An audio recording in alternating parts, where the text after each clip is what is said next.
시편 111편이 기억나시는지 모르지만 7월인가 이제 묵상을 한 본문인데요. 종종 이 말씀이 좀 저와 또 교인들의 삶을 보면서 좀 생각이 났습니다. 그래서 그의 계명을 지키는 자는 다 훌륭한 지각을 가진다라고 제목으로 말씀 나누겠습니다.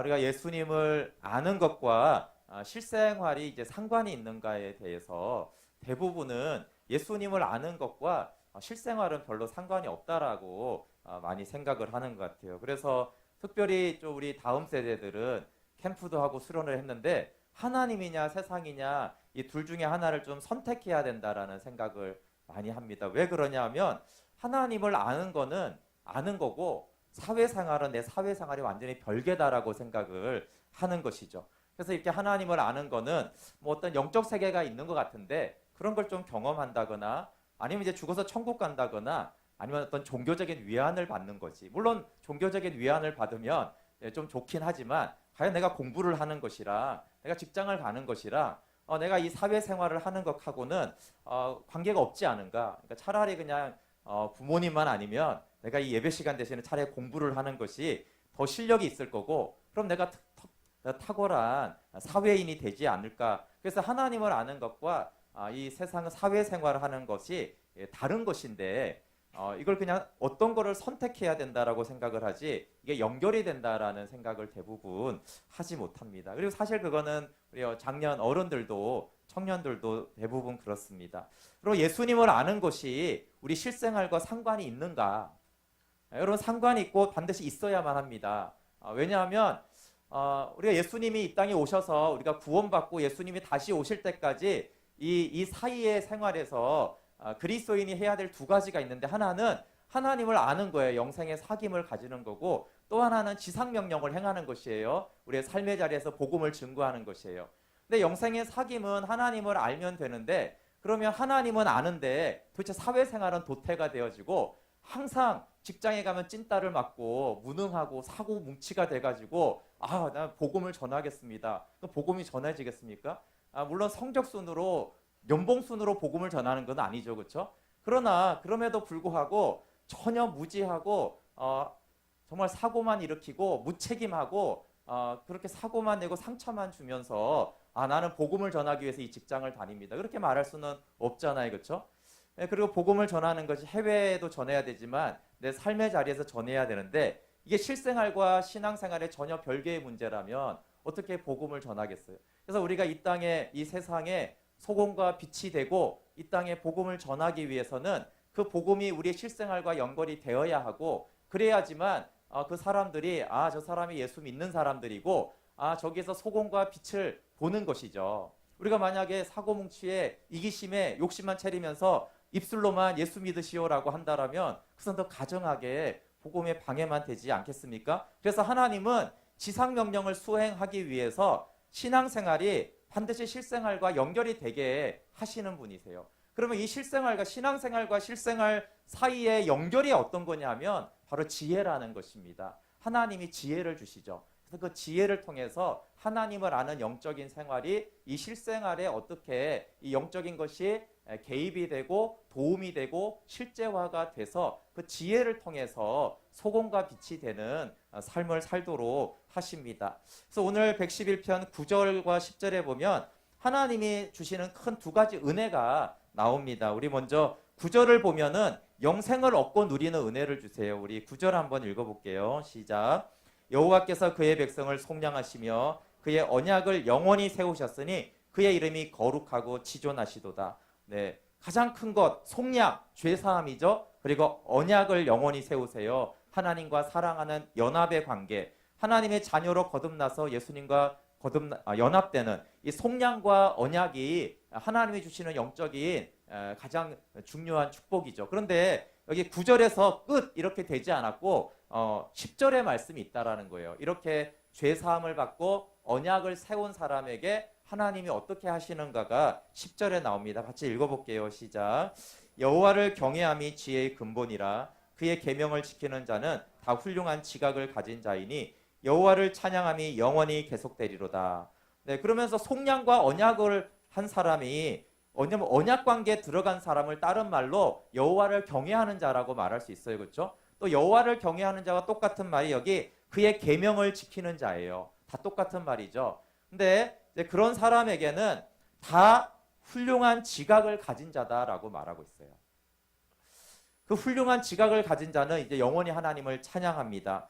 요한복음 15장 10절에 내가 아버지의 계명을 지켜 그의 사랑 안에 거하는 것 같이 너희도 내 계명을 지키면 내 사랑 안에 거하리라. 그러니까 내 계명을 지키는 자는 다 훌륭한 지각을 가졌고 내 계명을 지키는 자는 내 사랑 안에 거한다. 이렇게 말하고 있어요. 그래서 예수님의 사랑 안에 거하는 이 연합의 삶, 영적인 영생의 사귐은 훌륭한 지각을 가지게 되는 결과로 귀결되는 것입니다. 그래서 이 영적으로 하나님을 알고 교제하는 것이 훌륭한 지각을 가지게 한다라는 것이에요. 그러니까 우리가 영적인 사람을 어떤 영적인 황홀경에 들어가고 이 세상에서는 무지하고 어리석고 이해하지 못하고 말이 안 되는 일과 말을 하는 그런 사람이 아니라는 것이죠. 그것은 너무나 하나님과의 교제와 하나님의 계명을 지키는 자에 대해서 오해된 것입니다. 그래서 그의 계명을 지키는 자는 다 훌륭한 지각을 가지게 된다. 여기서 다라고 돼 있어요. 다. 모두가 그렇다는 거예요. 하나님의 계명을 지키는 자에게 일부분의 지혜가 있는 게 아니라 하나님의 계명을 지키는 자는 모두가 다 훌륭한 지각을 가지게 된다라고 말하고 있습니다. 그러면 성경에서 이 지혜라는 호크말은 구약에서 약 150회나 나오는데 지혜는 신앙적인 지혜와 실생활의 지혜, 사회에서의 지혜를 다 포함하고 있어요. 다 찾아보기가 힘들지만 예를 들어 정치와 외교의 관계에 대해서 성경은 지혜라는 표현을 많이 써요. 그래서 전쟁을 할 때 어떻게 지략을 해서 전쟁을 수행하느냐, 또 국가 지도자가 어떻게 이 나라를 운영하느냐, 이런 데 있어서 하나님의 지혜로 해야 된다라고 되어 있고 하나님의 지혜를 가진 자가 성경에서 이걸 잘합니다. 그러면 어떤 이런 왕이나 이런 사람에게만 필요하냐? 그러지 않아요. 전문 기술직, 우리 일상 사람들이 가진 직업의 영역에서 그런 표현이 많이 있어요. 예를 들어 제사장의 옷을 만드는 기술. 그리고 옷을 만드는 기술은 산업에서 굉장히 지금도 중요하고 아주 중요한 기술이었어요. 전문직이죠, 사실상. 근데 이 제사장이 옷을 만들 때 그냥 이 사람이 기술이 좋다라고 되지 않고요. 지혜가 있다라고 말하고 있어요. 출애굽기 28장 33절입니다. 또 출애굽기 31장 3절에서 6절에 보면 이 금속 작업 기술을 가지고 있는데 사람의 손놀림이 좋다라고 하지 않고요. 지혜가 있다라고 말하고 있어요. 또 오늘날로 말하면 여러 각종 지혜, 지금은 산업, 옛날에는 이게 이제 옷을 만들거나 금속, 동을 다루거나 금을 다루는 기술이 전문직이었고 지금은 이제 기술이 발달해서 직업이 더 많아졌을 뿐이에요. 그렇죠? 그러니까 이런 모든 직업군, 기술직, 이런 분야에 하나님의 지혜가 사용이 되었어요. 또 복잡한 문제 해결, 정말 문제를 최소화시켜서 문제를 해결하는 것에 있어서 드고아의 한 여인이 사사기에 보면 요압이 한 성을 치러 가니까 이 세바의 반역에서 이 드고아라는 한 여인이 야 그럴 필요 없다. 그러면서 그냥 세바를 잡아줄 테니까 성을 공격하지 말아라. 이렇게 해가지고 이 문제를 해결해요. 근데 성경에 이 여인이 지혜로운 여인이다 이렇게 나와요. 그러니까 한 성을 요압은 한 성을 다 죽이고 몰락시켜서 이 세바를 반역을 진압하려고 했는데 드고아 여인이 뭐하러 그러느냐 이렇게 해서 한 명도 죽지 않고 그냥 무고한 피해자가 없도록 그렇게 그냥 세바를 딱 잡아줘서 딱 해결시켜요. 그러니까 수많은 생명을 살린 거죠. 위기 대처 능력이 근데 이것에 대해서 지혜로운 여인이라고 성경이 의도적으로 지혜를 말하고 있습니다. 그럼 시편이나 자면의 말을 보면 말을 잘하는 사람에 대해서 지혜롭다고 말합니다. 신중한 것, 말을 잘하는 것, 이것이 지혜로운 사람이 하는 것이라고 말하고 있어요. 근데 말을 잘하는 게 교회나 집에서나 회사 생활이나 학교에서나 얼마나 중요한 것입니까? 근데 이 지혜를 주시는 하나님은 그럼 어떻게 일하시냐 하면 성경은 하나님이 지혜로 일하신다 이렇게 또 말하고 있어요. 근데 물론 지혜의 기초는 하나님이 전지전능하니까 당연히 하나님은 지혜를 갖고 있으시죠. 그래서 하나님이 욥기서나 잠언에 보면 내가 지혜로 구름을 세고 지혜로 땅을 세우고 지혜로 내가 세상을 만들었다 이렇게 말하고 있어요. 그러니까 하나님은 지혜로 이 땅을 창조하고 만드셨어요. 그리고 하나님은 지혜를 줘서 이 땅을 잘 경영하고 운영하고 하나님의 나라가 이 땅에 임하게 하셨어요. 그러니까 이 세상이 지혜로 창조가 됐어요. 그러면 이 세상을 누가 가장 잘 살아갈 수 있을까요? 예, 지혜로 설계가 됐기 때문에 지혜를 가진 자가 이 땅의 과학 법칙부터 영적인 세계의 법칙까지 사회관계까지 이 사회가 다 지혜로 됐다라는 거예요. 비록 죄가 들어온 것을 우리가 알고 있어요. 그렇죠? 공중에 권세 잡은 자가 있지만 그래도 이 우주와 사회와 모든 자연과학들은 다 지혜라는 원리로 움직이고 있기 때문에 하나님의 지혜가 있는 자가 이 세상을 가장 잘 파악하고 분별하고 어떻게 살아갈지를 가장 잘 아는 것이에요. 그래서 성경은 지혜가 영적인 어떤 신비 세계에만 있지 않고 구체적인 기술과 이 말하는 것까지 있다라고 하는 거예요. 여러분 잠언을 보시면 잠언 8장 27절에 이렇게 말할 수 있어요. 그가 하늘을 지으시며 궁창을 해면에 두르실 때 내가 거기 있었고, 그러니까 이 지혜를 말하는데 지혜가 창조할 때 같이 있었다라고 말하는 것입니다. 그러면서 하나님께서 지혜로 구름 하늘을 견고하게 하시고 바다의 샘들을 힘있게 하고 바다의 한계를 정하셨어요. 중력의 문제, 이런 문제를 다 지혜로 지으셨다라고 창조를 말하고 있습니다. 그런데 그때 지혜가 그 곁에 있어서 창조자가 되었다 이렇게 말합니다. 그러니까 지혜가 창조자예요. 그 지혜로 이 땅이 다 창조되었을 뿐만 아니라 여러분 지혜가 이 땅을 창조하고 딱 끝난 게 아닙니다. 하나님이 이 땅을 창조하시고 운영하고 계시죠. 그러니까 지혜로 창조된 이 세계는 지혜로 운영이 되고 있어요. 그런데 하나님을 경외하는 자에게 이 세상이 운영되는 그 지혜를 주신다는 거죠. 정치, 경제, 과학, 인문학, 사회, 기술, 영업, 주부, 교사, 목사, 예술 모든 자에게 이 지혜가 필요합니다. 지혜는 창조와 운영을 원리 파악부터 실행을 다 알게 하는 지혜입니다. 잠언은 이 지혜를 가진 자가 영예와 부와 왕관을 쓴다라고 돼 있어요. 그럼 잠언에는요 지혜 있는 자가 오래 살고 부자 되고 왕이 되고 권세를 가진다고 돼 있어요. 이게 기복신앙을 말하는 걸까요? 그렇지 않습니다. 심은 대로 거두는 거예요. 그럼 공부 열심히 하면 공부 잘하죠? 그럼 지혜 있는 자가 돈을 버는 건 정상입니다. 지혜 있는 자가 왕이 되는 건 정상이고요. 지혜 있는 자가 높은 자리를 가는 건 정상적인 거예요. 왜냐하면 불법이 아니잖아요. 요행을 바라는 게 아니에요. 그래서 잠언은 지혜를 말하면서 이 지혜의 결과 당연히 너희들은 부자가 되고 권세가 있고 가정은 화목하게 될 것이고 자녀는 아름답게 양육될 것이다 라고 하는 거예요. 당연하잖아요. 그렇죠? 열심히 일하면 건물이 지어지고 열심히 일하면 돈을 벌고 열심히 공부하면 성직이 올라가는 원리를 잠언은 말하는 것이죠. 그런데 잠언은 공부 열심히 해서가 아니라 지혜가 있으면 그렇게 된다라고 말할 뿐이에요. 왜냐하면 그 지혜가 아주 실제적이기 때문에 그렇죠. 그래서 잠언에서는 잠언 3장 13절에 지혜를 얻는 자와 명철을 얻는 자가 복이 있어요. 잠언에서 복 있는 자는 지혜와 명철이 있는 자예요. 근데 시편에서 복 있는 자는 말씀을 묵상하는 자죠. 그럼 뭐가 차이가 있나요? 잠언에서는 이렇게 말합니다. 말씀을 묵상하는 자가 지혜를 얻고 지혜를 얻는 자가 복이 있다. 다 똑같은 말이에요. 근데 잠언에서는 이제 말씀 묵상도 있어요. 나옵니다. 뒤에 알려드릴게요. 그런데 지혜에 초점을 맞춰서 이제 지혜가 복이 있다라고 말합니다. 그래서 지혜를 얻는 것이 은을 얻는 것보다 낫고 그 이익이 정금보다 낫습니다.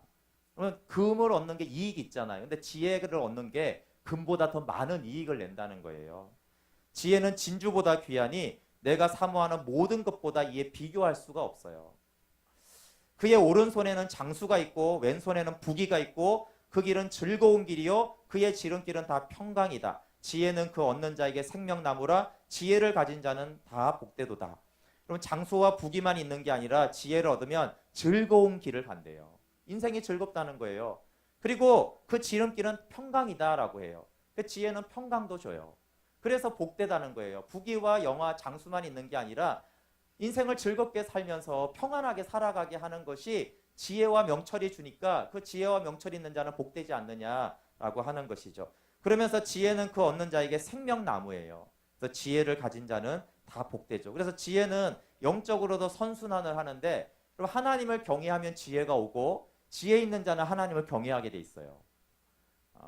그게 이제 잠언과 전도서의 말이거든요. 그래서 계속 선순환을 하죠. 하나님 경외하면 지혜가 있고 지혜 많고 하나님 경외하고 경외하니까 더 지혜가 부어지고 그 지혜가 있으니까 하나님을 찬양하는 것입니다.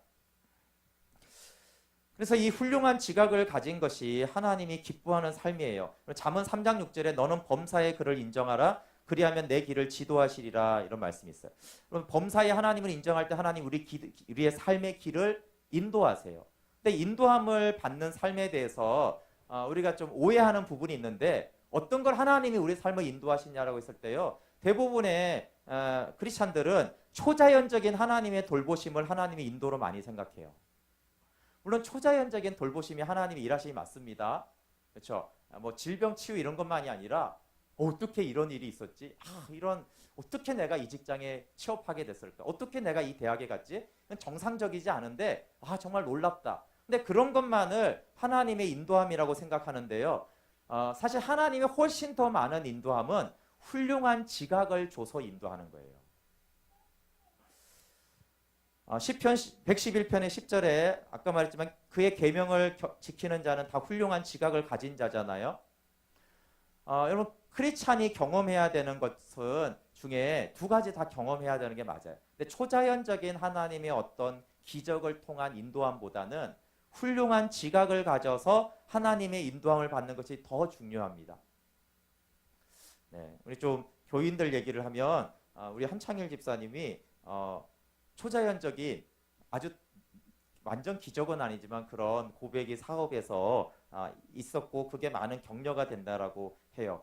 이제 직장을 그만두고 이렇게 사업을 하면서 당연히 구상을 하고 1, 2, 3단계 구상하고 재정을 마련하고 했는데 그게 수개월 만에 모든 계획이 다 실패하고 재정이 다 바닥이 난 거예요. 그래서 이게 이제 그만해야 되는 거구나라고 했을 때 갑자기 플로잉이 들어온 거죠. 플로잉이 들어와서 그냥 뭐 계획한 것도 아니고 시장에 가서 가방을 사서 판 거죠. 근데 그 가방이 그냥 길바닥에 놓고 이렇게 초라하게 했는데 그 가방이 거기다 팔리게 된 거예요. 그래서 이제 완전히 이렇게 방향이 바뀌어지면서 하나님이 이렇게 도와주셨구나라고 간증을 합니다. 그런데 여러분 그런 간증으로 계속 사업을 해야 될까요? 그게 정상이라고 생각하세요? 그렇지 않습니다, 여러분. 훌륭한 지각을 줘서 사업을 계획하고 구상하고 실행해서 실적이 나오는 것이 더 하나님의 놀라운 은혜와 인도하심이에요. 근데 사람들은 그런 거는 하나님의 일하심이라고 잘 생각하지 않는 게 너무 안타까운 거예요. 그게 얼마나 놀라운 축복인지 이 훌륭한 지각이 주어져서 내가 맡은 일에서 그걸 잘 수행해내는 것이 좋은 실적이 나오는 것이 얼마나 큰 하나님의 은혜인지를 모르고 좀 특별한 일, 좀 사건이 될 만한 일 그런 것만이 하나님의 일이라고 제안하는 것이 얼마나 하나님의 도우심을 제안하는지 모릅니다. 여러분 만약에 초자연적인 하나님의 은혜, 기적, 뭐 그게 취업이든 치유든 은사를 받는 것이든 하고 훌륭한 지각을 받아서 지혜로 살아가는 것 중에 그럼 만약에 하나님 네가 선택을 해라 그러면 여러분 뭘 선택하시겠어요? 여러분 저는 100% 훌륭한 지각을 선택합니다. 하나님 초자연적인 기적 완전히 없애도 되니까요. 저에게 훌륭한 지각을 주십시오.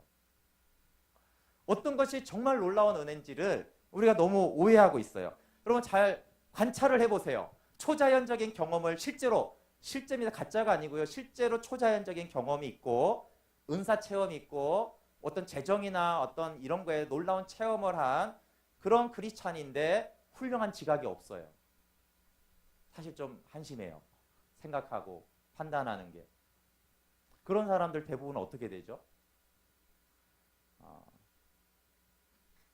별로 생각하고 싶지 않아요. 너무너무 안 좋아요.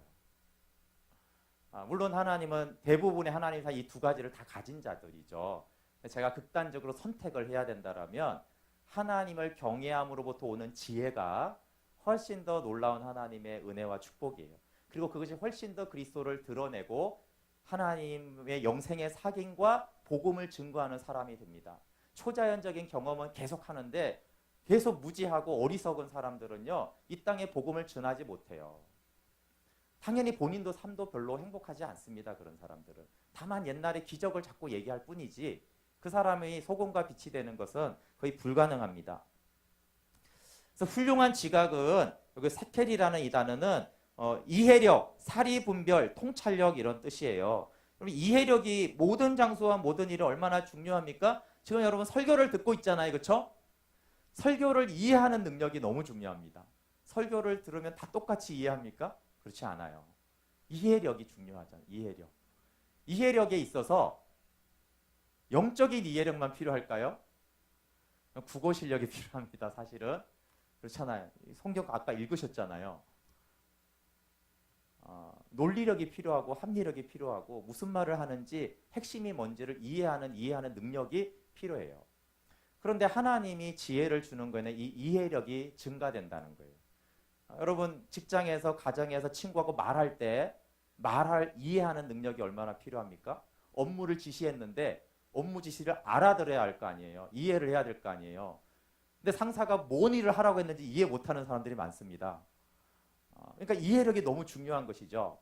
심지어 상사가 이해 못해요. 보고를 하면. 그런 일 있죠?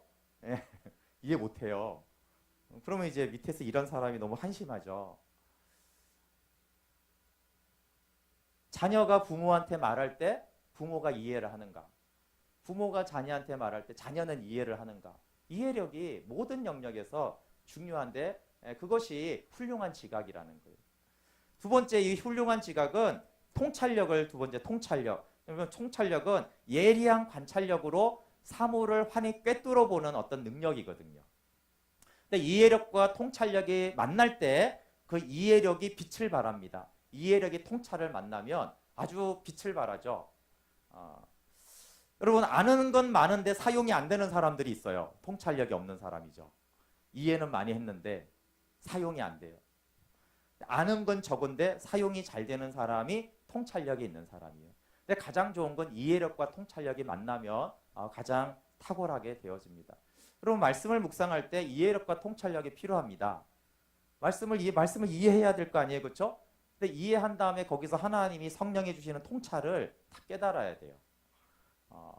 성령께서 그리고 복음으로 인도하는 것이 가장 중요하지만 이해와 통찰을 무시하고 말씀을 묵상해서 하나님께 나아가는 것이 매우 어렵습니다. 예, 좀 교만한 말씀 같지만 여러분 저는 성경 어느 본문을 가지고도 30분 이상 설교를 할 수 있어요. 제가 월삭 본문은 제가 이렇게 정하지 않고 본문을 모릅니다. 그냥 그 매일 성경에 나와 있는 게 본문이에요. 그럼 제가 내일 월삭이면 오늘 오전까지 준비 안 하고도 그냥 그 본문을 냅니다. 그리고 오후에 설교 준비를 해요. 왜 그렇게 할 수 있을까요? 예. 그냥 언어 말씀을 봐도 그걸 내가 이해할 수 있고 하나님의 은혜가 있어야 되죠. 당연히 통찰로 볼 수 있기 때문에 그래요. 여러분 통찰은 뭡니까? 여러분도 똑같이 본문 읽잖아요. 저 혼자 성경 가지고 보는 게 아니에요. 그러면 유리하죠. 그렇죠? 여러분 성경 저만 있으면 제가 할 수 있어요. 근데 똑같은 성경 가지고 있고 똑같은 정보를 가지고 있잖아요. 그럼 제가 똑같은 정보와 똑같은 글을 읽는 국어 실력을 가지고 저는 설교를 할 때 그럼 여러분이 저는 나도 내가 성경 봤을 때 내가 했던 생각이 똑같네. 그럼 누가 설교를 듣겠어요? 그 이해와 통찰은 하나님을 아는 것에도 중요한 것입니다. 그것만이 아니죠. 그럼 공부하는 아이가 이해력이 있고 통찰력이 있으면 공부 끝난 겁니다. 사업하는 사람이 이해력이 있고 통찰력이 있으면 사업은 끝난 거예요. 교회 생활하는데 봉사하는데 이해력이 있고 통찰력이 있으면 끝난 거죠. 여러분 직장 생활에 이해 잘하고 통찰력이 있으면 그 직장 생활은 끝난 거 아닙니까? 모든 가정과 교육에 다 그래요. 그리고 이 훌륭한 지각은 사리분별이라는 뜻이에요. 사리분별. 사리를 분별하는 능력이죠. 일이 어떻게 돌아가고 있는지 그 근본 원리가 보이는 거예요. 분별이 된다는 거죠. 영적인 분별도 이 생각이 하나님으로부터 왔나 사람으로부터 왔나 지금 이거는 어떻게 분별이 되고 있는가. 여러분 지금 시대적으로도 언제나 이해력과 통찰력은 필요했지만 4차 산업혁명 시대 때 가장 필요한 인재는 이해력과 통찰력과 사리분별력이 있는 사람들이에요. 점점 정보는 평준화되고 있어요. 그렇죠? 정보화 시대 때는 정보를 잘 찾아야 됐지만 이제는 정보가 평준화되고 있는데 왜 그러냐면 이제 앞으로 인공지능에게 미중 무역 전쟁에 대해서 설명해봐. 그럼 그 전에 내가 잘 찾아야 돼요. 자료를. 그러나 이제 인공지능이 되면 인공지능이 알아서 설명해 줄 거예요. 그러니까 이제 정보는 평준화가 될 거예요. 점점. 그럼 이제 뭐가 달라지죠? 근데 여러분 인공지능이 통찰과 분별을 해줍니까? 미중무역전쟁, 데이터, 주가, 환율, 외교, 정치, 군사 다 알려줄 수 있어요. 인공지능은.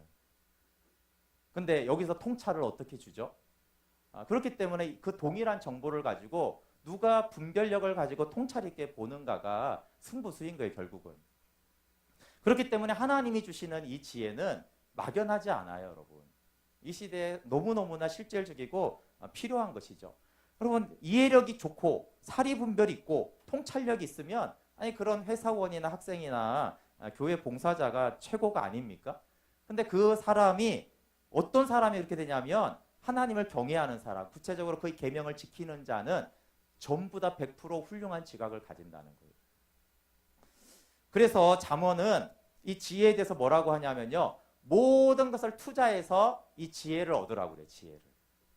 잠언 4장의 5절부터 9절입니다. 지혜를 얻으며 명철을 얻어라. 내 입의 말을 잊지 말며 어기지 말라. 지혜를 버리지 말라. 그가 너를 보호하리라. 그를 사랑하라. 그가 너를 지키리라. 지혜가 제일이니 지혜를 얻으라. 내가 얻은 모든 것을 가지고 명철을 얻을지니라. 그를 높이라. 그리하면 그가 너를 높이 들리라. 만일 그를 품으면 그가 너를 영화롭게 하리라. 그가 아름다운 관을 내 머리에 두겠고 영화로운 면류관을 내게 주리라 말씀하셨느니라. 여러분 그래서 잠언은 끊임없이 거의 무한 반복 지혜를 얻으라 계속 이 말을 해요. 지혜를 얻으라.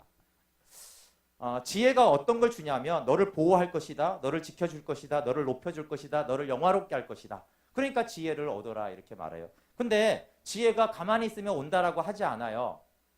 그래서 4장 7절에 이렇게 말합니다. 지혜가 제일이니까 내가 얻은 모든 것을 가지고 명철을 얻어라. 내가 가진 모든 것. 뭐예요? 내가 돈이 있다면, 내가 시간이 있다면, 내가 건강이 있다면, 내가 인간관계가 있다라면, 내가 어떤 지식이 있다면 그 모든 것을 다 투자를 해서 지혜 하나를 얻으면 된다는 거예요. 명철을 얻으라는 거예요. 그러니까 투자해서 얻으라고 하니까 가만히 있으면 얻는 건 아니죠. 그렇죠?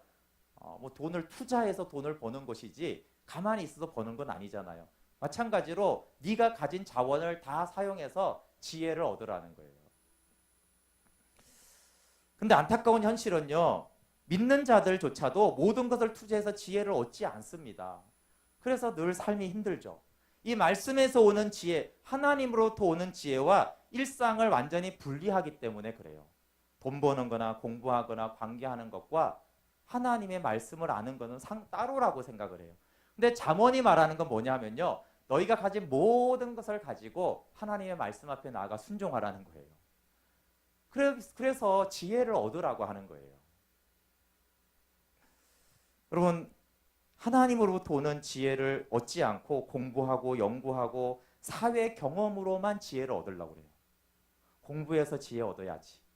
많은 경험에서 내가 지혜를 얻어야지. 지혜를 안 원하는 사람은 없거든요. 근데 이 세상에서만 지혜를 얻으려고 한다는 거예요. 근데 그게 믿는 자가 그런다는 거예요. 근데 성경은 하나님의 말씀으로부터 지혜를 얻으라고 말하는데 하나님으로부터 오는 지혜는 얻지 않고 세상에서 나는 믿는 사람이지만 공부를 많이 해서 책을 많이 읽어서 많은 강의를 들어서 그래서 나는 지혜를 얻을 거야.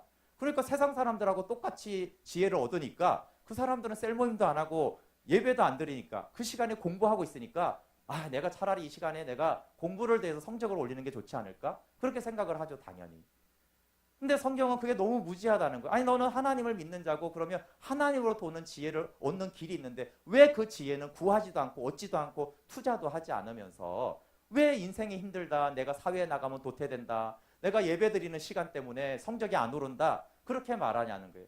그게 아니라 오히려 네가 가진 모든 세상에서 얻은 역량을 가지고 하나님의 앞에 나아가서 그 지혜를 얻으라는 것이에요. 여러분 이 세상이 너무 혼란스럽고 점점 더 혼란스러워 가고 있습니다. 늘 사건과 사고는 있지만 지난 주간에 두 가지 슬픈 소식이 있었어요. 안타까운 소식이. 사회적인 큰 이슈는 안 됐지만 하나는 뭐냐면 8월 7일 화요일 날 정부 국무회의에서 국가인권정책기본계획 NAP가 통과됐어요. NAP 못 들으신 분 많죠, 그렇죠? 세상에서는 그렇게 큰 이슈가 아니니까. 근데 이 NAP를 교계와 시민단체가 삭발도 하고 막 혈서를 쓰고 가두행진을 하고 대규모 시위를 했지만 그냥 통과가 됐습니다.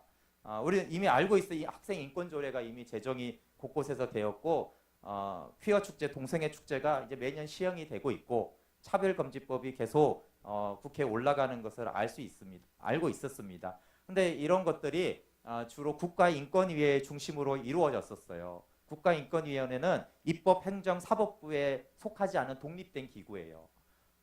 물론 좀 안타깝지만 뭐 좋은 일도 하고 우리 보기에 안 좋은 일도 하지만 뭐 국가인권위원회니까 그럴 수도 있다 이렇게 좀 생각하는 부분이 있었는데 이번에는 정부 주도로 법무부에서 기본 계획을 만들고 이제 정부 국무회의에서 통과가 되었습니다.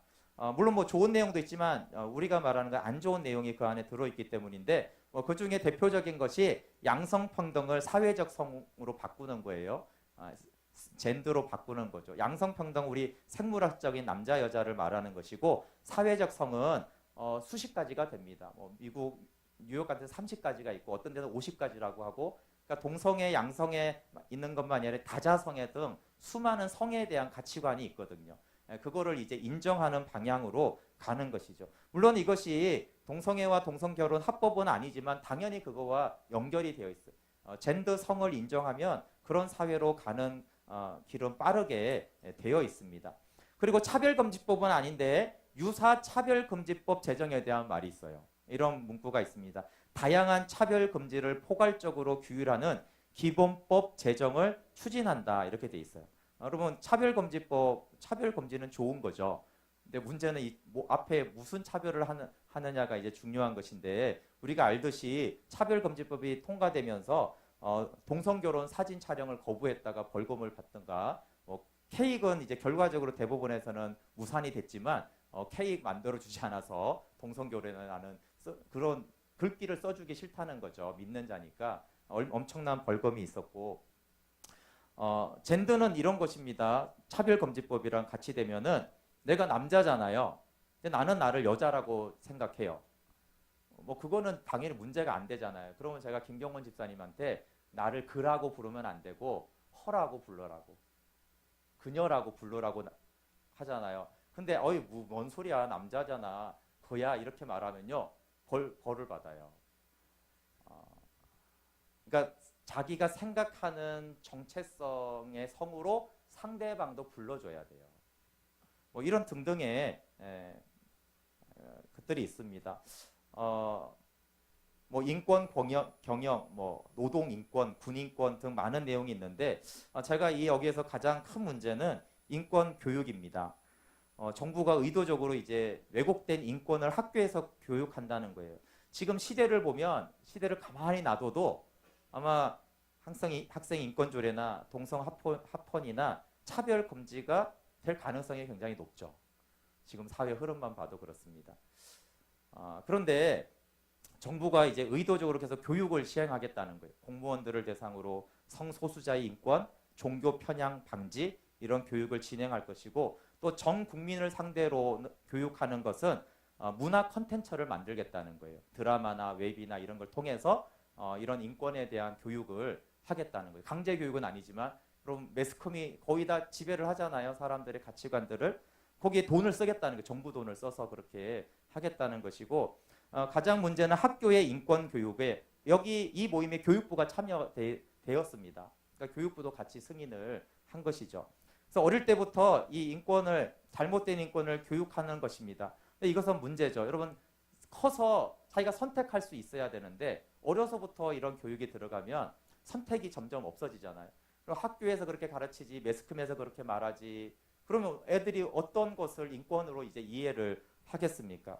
인권교육진흥법 추진, 인권 친화적 교과서 개발 및 관리, 선생님을 대상으로 인권교육을 하고 대학에도 인권교육, 이 인권이라는 건 다 그들이 말하는 잘못된 인권이죠. 성경과 상관이 없습니다. 그리고 방법상의 문제가 있었는데 정부와 법무부가 법적인 근거가 없이 절차를 좀 이상하게 한 거예요. 보통은 이게 얼마나 중요한 내용인지 모르는데 행정 입법을 할 때 최소 20일 이상 공개해서 이게 의견을 수렴해야 되거든요. 근데 이것이 6일밖에 공개가 안 됐고 이틀은 공휴일이었어요. 그러니까 사실은 사람들에게 정상적으로 할 때 4일 동안 근데 300페이지가 넘는 분량을 4일 동안 공개하고 충분히 의견 수렴을 하겠다. 거의 불가능하죠. 그런데도 뭐 이런 관심 있는 사람들이 반대 의견을 많이 했지만 무산이 되었고요. 특정 NGO만, 사실 친동성애적인 이런 쪽에서만 NGO를 불러서 비공개로 공청회를 해서 많은 사람들이 알지를 못했어요. 이 공청회가 있는지 자체를 알지 못했는데 보니까 다 일부 공청회 불러서 비공개로 진행하고 우리는 충분히 의견 수렴을 했다, 이렇게 발표를 했습니다. 그리고 이런 행정입법은 정부가 하는 이런 법에 근거해야 되거든요. 국내법이나 국제법에 의해서 이렇게 시행이 돼야 되는데 이분들이 이걸 한 이유는 유엔에서 한 부서에서 이걸 권고했다라는 것이 이걸 만든 이유예요. 그건 말이 안 되죠. 법에 근거하지 않은 정부의 법적인 시행, 이 법적으로 지금 시행이 돼서 이제 모든 부처가 이것들을 받아들여서 나름대로 시행을 해야 되는 거거든요. 근데 여러분, 이 같은 날이에요. 같은 날에 사실은 이거보다 더 큰 문제가 있었습니다. 그게 뭐냐면 장로교 통합총회에서 재판국이 명성교회 세습을 합법화 시켜준 거예요. 그리고 안타까운 건 통합 측이 우리 교회가 속해 있는 거예요. 15명 중에 8대7로 명성교회 측 세습을 합법화해 줬어요. 물론 반대의 목소리가 굉장히 높아서 다행이긴 하지만 뭐 지금 신학생, 교수, 교계 난리입니다. 김삼환 목사님에게 교단을 떠나라고 공식적으로 계속 요청들을 하고 있어요. 그리고 15명 중에 7명이 반대를 했는데 그중에 6명이 사퇴를 했어요. 이 법을 지켜내지 못. 이거는 건 초유의 사태거든요. 근데 여러분, 안타까운 건 저는 안타까운 일이지만 한 사람이 변질하거나 한 교회가 변질하는 거는 우리가 인간이니까 가능하다고 생각이 들어요. 그렇잖아요. 우리가 다 약하고 저도 변질할 수 있고 한 사람이 변질은 사실 좀 쉽습니다. 근데 이제 교회까지 변질한 건 너무 안타까운 거예요. 그래도 뭐 오랫동안 같이 지냈으니까 그럴 수 있다라고 하는데, 그러니까 우리는 연약하니까 한 사람이나 한 교회의 타락은 너무 안타깝지만 그럴 수 있죠. 그런데 이건 교단 차원의 문제는 다른 일이거든요. 교회 총회의 이름으로 세상이 웃고 조롱할 일을 결정하는 것은 전혀 다른 문제가 됩니다. 왜냐하면 교단 차원에서 변질을 정당화하고 교단 차원에서 사회에서 조롱거리가 돼버린 거예요. 뭐 기독교만이 아니라 뭐 JTBC나 KBS도 이런 것들을 너무 한심하다고 보도했어요. 그 한심한 게 맞잖아요. 이제 교단 차원에서 이렇게 해버리면 그나마 이런 비난을 사람들이 할 때, 여러분이 직장에서 만날 때 그건 일부 교회의 일이야, 이렇게라도 말을 해야 되는데 일부 교회가 아니잖아요. 물론 전체 교회는 아니지만 대표 기구에서 그렇게 해버리면 밖에 사람들은 그 안에 있는 모든 교회가 그랬다고 말해도 어떻게 변명할 말이 없는 거예요. 그러니까 그건 일부 교회, 일부 사람들이 그렇게 하는 거야 라고 말할 근거까지도 뺏어버리게 되고, 그리고 더 문제는요, 문재인 정부가 NAP를 심각하게 통과시켰는데 이거는 더 심각하게 통과했어요. 더 비윤리적이고 더 불법적이죠. 9월에 총회가 있는데 이 총회에서 번복이 되지 않으면 정말 이게 심각한 문제가 될 것 같아요. 기도가 필요합니다. NAP가 그 인권 계획 수립이 발표되고 나서 여러 기독교 연합기관에서 교계에서 순교의 정신으로 싸우겠다고 발표를 했어요. 필요한 거죠, 그렇죠? 저는 이 명성교회 세습 합헌을 보고 무슨 이런 상태에서 순교냐, 아니 말이 안 되잖아요. 자기 문제가 이렇게 비합법적이고 불의한데 세상을 향해서 순교의 정신으로 싸우겠다. 근데 너무 안타까운 건 개인적으로 뭐 반대 연대들은 이 세습에 대해서 계속 내는데요. 그런 굵직한 기구가 한 곳에도 공식 발표를 하지 않아요. 그럼 왜 NAP는 왜 발표를 하냐고요. 너무 안 맞는 거예요. 저는 NAP 문제를 교회가 대응해야 된다고 생각하는데 그거를 순교의 정신으로 싸우면 이 교회 안의 부패 문제에 대해서는 다른 교단이 비판을 해야 될 거 아니에요. 아닌가요? 저희 교단이지만 비판을 받아야 되잖아요. 뭐 기독교 총연합회 이런 데서 성명서를 내야 되잖아요. 이거 너무 잘못됐다. 아무도 그렇게 하지 않아요. 그냥 일부 반대 연대, 뭐 신학생, 교수들 이런 진짜 약간 제야잖아요, 그렇죠? 세상으로 말하면 그런 데서만 지금 난리를 치지. 쉽게 말해서 갑이라고 하는 사람들은 다 침묵을 하고 있어요. 이런 사람들이 왜 정부에 대해서는 비난을 하냐는 말이에요. 너나 잘해라 그러면 할 말이 없잖아요. 정부를 비난해야 되는데 제 말은 이렇게 너무 우리가 너무 한심한 상황에 있고 세상이 지금 너무 이렇게 혼탁스러운 일이에요. 너무 부끄러운 일이죠. 근데 여러분 저는 이게 너무 무지하고 지혜가 없는 일이라는 거예요. 오늘 말씀처럼 하나님을 경외하면 지혜가 있을 거 아니에요. 근데 이 기독교 전체가 무지해지는 어리석어지는 판단을 하는 것이죠. 자기 일은 주관적일 수 있잖아요. 명성교회 저는 그럴 수 있다고. 근데 다른 사람들이 그 교회를 판단을 할 때는 객관성을 가져야 되는데 왜 다른 교회 사람들이 객관성이 없냐는 거예요. 돈을 먹은 건지 뭐 가치관이 이상했는지는 모르지만 너무 판단력이 흐려지는 것은 물론 이제 사실 그 사람들은 솔직히 저희 교단 전체를 전혀 대표하지 않습니다. 그럼에도 불구하고 타이틀을 가지고 있고 그러면 이 기독교계 지도자 전체가 어리석고 무지하구나. 세상의 지혜보다도 더 어리석은 사람들이 모인 단체구나라고 된 것이 너무 안타까운 일입니다. 그래서 여러분 지금 시대가 정부도 믿을 수가 없고 교계도 믿을 수가 없어요. 정부가 이렇게 말하면 믿고 따라야 되는데 또 교계 지도자들이라는 사람이 이렇게 말하면 우리가 좀 따를 수가 있어야 되는데 따를 수가 없는 거예요. 믿을 데가 없어요. 근데 중요한 건 우리 다음 세대들이 뭘 믿고 자라겠다는 거예요. 우리 다음 세대는 뭘 믿고 자라야 될까요? 정말 학교에서 가르치는 거 다 믿어야 될까요? 아니면 교계에서 말하는 걸 다 믿어야 될까요? 믿을 수 없죠. 너무 혼탁해지고 있어요. 그래서 여러분 하나님의 지혜와 훌륭한 지각이 이 시대에 너무나 필요합니다. 그럼 잠언 8장 32절 한번 찾아보실래요? 잠언 8장 32절. 이런 세대에 우리 개인의 문제, 교육의 문제, 나라 문제, 교회 문제, 이 문제에 있어서 하나님은 어떻게 지혜를 얻는지를 말씀하고 있어요. 잠언 8장 32절부터 34절을 같이 읽어볼게요. 시작. 아들들아 이제 내게 들어라. 내 도를 지키는 자가 복이 있느니라. 훈계를 들어서 지혜를 얻으라. 그것을 버리지 말라. 누구든지 내게 들으며 날마다 내 문 곁에서 기다리며 문설주 옆에서 기다리는 자는 복이 있나니. 여러분 32절에 내게 들어라 쉐마입니다. 33절에 훈계를 들어라 쉐마입니다. 34절에 내게 들으며 쉐마입니다. 어떻게 쉐마라고 하냐면 날마다 매일 내 문 곁에서 기다리며 문설주 옆에서 기다려라. 여러분 지혜를 훈계를 들어서 지혜를 얻으라 그랬죠. 지혜 얻는 방법은 말씀을 쉐마하는 것이에요. 어떻게 하냐면 간절함으로 사랑함으로 기다리는 거예요.